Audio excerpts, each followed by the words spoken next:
Welcome back to KTSM 9 News Today. It is 6:34 right now. If you're just joining us this morning, let me break it to you immediately. It's going to be extremely windy. We are under a weather alert starting at noon up until 7 p.m.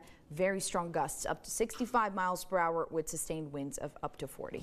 Yep, going to be one of those days. Sorry to break it to you if you're just waking up with us this morning, but it's not just going to be today. It's going to be many days this week. They're going to look a lot like this. Yeah, exactly. Today the temperatures are going to be in the 70s. So mostly we're not going to be talking about the temperatures for the next 9 days. But you're right, Ian. Tomorrow we're going to see very similar conditions. Once again, we're going to see those gusts around 40 miles per hour, which means blowing dust, obviously blowing dust today as well as we head into the afternoon.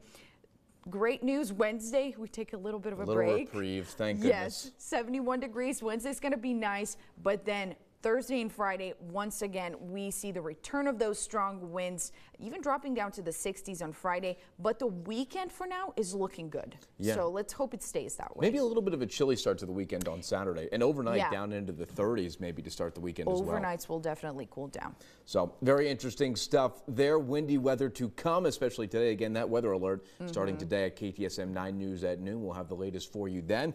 Let's take a look at El Paso Honda Golf Index. Spoiler alert, it's not that good. We're giving it a 2. Had to give it a point just because it's 70 degrees, but the rest of it, you can't play golf when it's 65 mile an hour gusts. Maybe the morning is okay. Yeah, right now, if you headed out